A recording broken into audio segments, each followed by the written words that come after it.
What's going on now with the world of terrorism, as we see it, is really merely another crusade. Call it the 9th, the 10th, whatever you want. But the fact is, tracking trends is an understanding of where we are, how we got here, and where we're going. I wrote about how we got here back in 1996 when I wrote Trends 2000, and I wrote about waking up in the new millennium and Crusades 2000 was raging, and here's why. Throughout the Muslim world, devout masses, politically repressed and impoverished, were rising up against their endemically corrupt and inefficient secular governments with their pro-Western alliances. Imperialism, directly or indirectly, took the blame for the poverty, the lack of opportunity, and the social and moral decay. Disenfranchised, desperate, politically powerless, Muslims in many countries looked to charismatic clerics to change their destiny. Osama bin Laden, ISIS, anyone?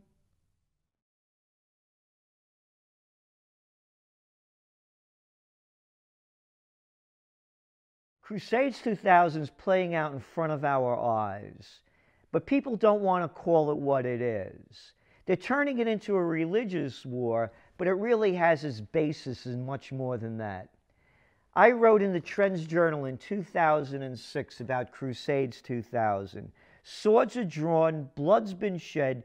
Crusades 2000, the latest round in a 1,000-year battle between West and Middle East for holy lands, trade routes, local riches, and religiosity, is now being fiercely fought.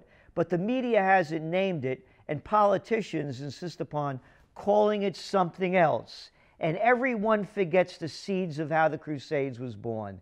Iraq, anyone? Did you forget Afghanistan? Hey, how about Libya? You like Syria? This is what's going on, but people aren't looking at the trend lines. They're only looking at propaganda.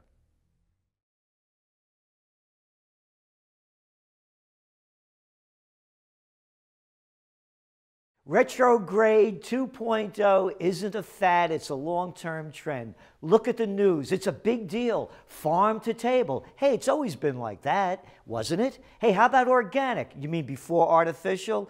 Look at the big deal they make now when restaurants buy these old bank buildings and make a beautiful place out of it to dine. Hey, you used to go there to bank, remember? Quality used to be the norm. And now it's a big deal. It's a big deal because so much is at such a low bottom line level that people want to move higher. Look, they're even converting old factories into luxury lofts. Old factories are built better, sounder, have more quality and design around them than the junk that they're building today. Retrograde 2.0, it's the beginning of Renaissance 2.0.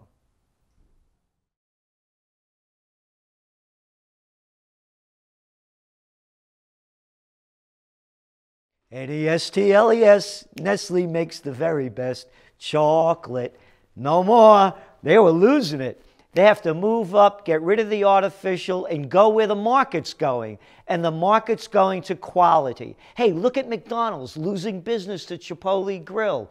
Look at Kraft. They changed their name to Mondelez to give themselves a new image. Artificial flavor, artificial coloring. Hey, even artificial intelligence? Artificial's artificial. And a huge segment of society is going toward real. It's part of Retrograde 2.0. Again, it used to be normal, now it's a big deal to get rid of the artificial and go to quality. Quality is the future. All things are connected. It's part of Retrograde 2.0, which equals Renaissance 2.0.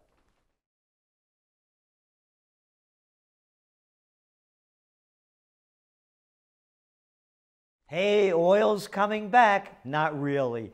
It was at $115 a barrel in June, and it rebounded to over $60 a barrel from under $50 a barrel.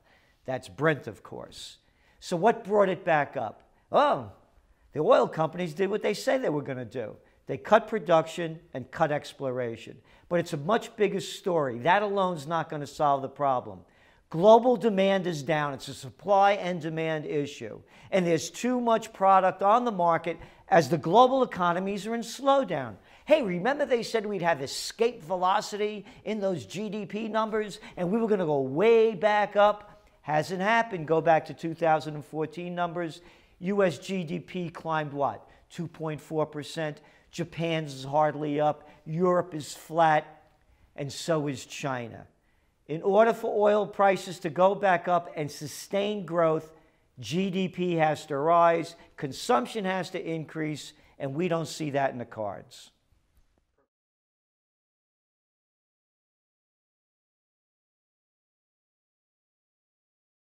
Wow, when the new year began, gold was up over $1,300. And now, of course, it's down around that $1,200 mark. What happened? In the beginning of the year, there was a lot of volatility in the markets. What leveled them out? Keep pumping in more cheap dough. Go around Europe. They have negative interest rates. Gamblers, speculators are borrowing money for almost nothing, going to the casino and gambling in the equity markets. And then look what happened at the end of January when Mario Draghi, the head of the European Central Bank, came up with his European version of quantitative easing. $1.3 trillion being dumped into the market and maybe more after that. So all of this cheap dough is fueling the equity markets. So it seems to be now that it's stabilized. It hasn't. Once the volatility returns, gold prices are going to go back up. There's going to be more geopolitical unrest. I'm into gold for my golden years. I don't speculate short term. The fundamentals of the global economy are not sound, and that's good for gold.